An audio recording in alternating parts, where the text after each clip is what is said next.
Hey everybody, Nintendo Hodge back with another Road to 600 video. Today we are adding in 6 games to the NES collection and a Nintendo piece of memorabilia. I will explain it and show it more once we get to it. When I'm on the road. So I have been out doing poster runs for the Barrie Game Exchange coming up on September 18th. If you don't come, make sure to come. Most of you that watch have probably been or at least heard about it.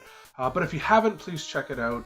I will link a video that kind of gives you a little snippet of what we're all about. But we have like 200 video game tables, or 200 tables full of video games and everything else. Toys, action figures, collectibles, board games, Funko Pops, like all geeky things. So check that out if you haven't. Okay, so as I said, I was out doing posters, and of course we stop at a video game store.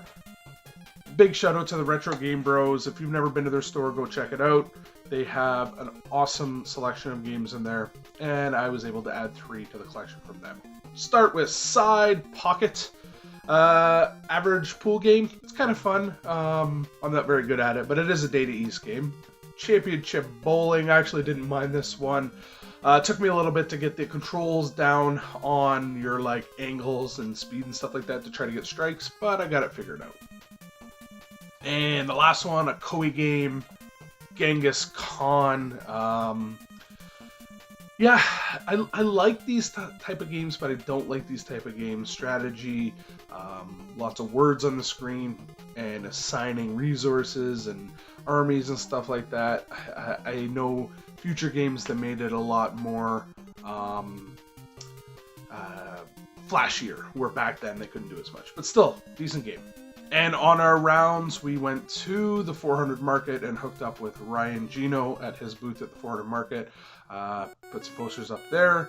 If you are ever at the 400 Market, go check him out. There's actually about 4 good video game vendors and related stuff at the market. Check them out.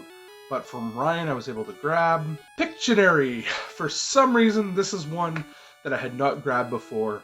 It's not your typical Pictionary where you draw something. You play mini games which reveal squares on a grid, and then afterwards you have to guess what the picture is. So kind of weird, but I get why they had to do what they did. We were out and about on a trip, and I happened to spy a antique mall, I guess you could say it, or antique store that I didn't know existed. I'd never seen it before. So I popped in just for a brief look. Walked in, quickly looked around, really nice. I'm actually going to go back at some point, maybe do a video there. The owner said it wasn't an issue if I wanted to. And while I was there, I did find a few video game vendors. I found one that had a bunch of games. Wasn't sure if I was going to get them, so went back to the car, grabbed my phone, looked, and it said, yeah, okay, I need that one. Price is right, so I'll go back in and pick it up. Well, on my way back in, I went back to the same booth, and I looked down, and I'm like, how did I miss that the first time? I can't believe I missed that. I was blown away to find something like this there.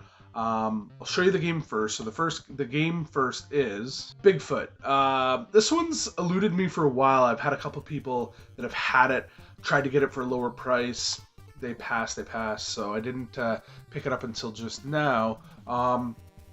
It's okay. I think there's I believe it's Monster Truck Rally is a better game than what this is. It's more better controls, better game overall. But yeah, this one not so good. You don't even really control your driving in the first level. Yeah, I didn't enjoy it. But what I did enjoy, and I'm gonna try to get this up here if I can, is this. This is one of those 1989 NES cabinets. Open this up here. You put your system. Oh, apparently I have a dust sleeve still in there. Put your system in there, or up here. I guess it'd be up here. Put your controller and zapper and stuff in there, and then you got storage down there for your games. Mario is in very good shape. A couple peeling off here, but if I get a little bit of glue, Paula's got some good stuff from her 3D printing. I can get those stuck back on. Wheels are still intact. This thing is in immaculate shape. I paid up for it a little bit, but I think it's worth it because you don't see these very often, and I did get 10% off, so. And last but not least, the big score that I didn't think I would ever get, or at least not easily get. There are online places where you can bet, per se, or pay X amount of dollars to be entered into a raffle. These places technically aren't legal, but every now and again you come across one that you're like, I might try that because the price is right. And in this case, the price was right, and I was able to score Donkey Kong Jr. Math. This thing is in such good shape overall. Was playing it earlier. It's a lot of fun. You need to play 2 players with it. You literally learn while you play by doing math.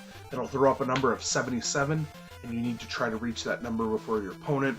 There's numbers all over the Donkey Kong board, and at the bottom you have your addition, subtraction, multiplication, division.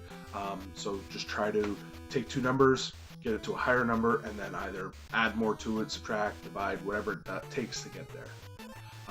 But yeah, I'll share it with you. I paid $36 and I ended up winning this. Blown away, especially if you look at the legit price of what this goes for. I'm very, very happy to be able to add this one to the collection. That is it for this episode of the Road to 600. We are sitting at 515 NES games now, adding in 6 today, going from 510 to 515. That's right. My math skills aren't too good this morning. That Donkey Kong Jr. Math, so happy to add that one. That's not one that was in my original Road to 600 goal, so it's really nice to be able to do that. Alright, thank you very much for watching, and we will see everybody in the next video.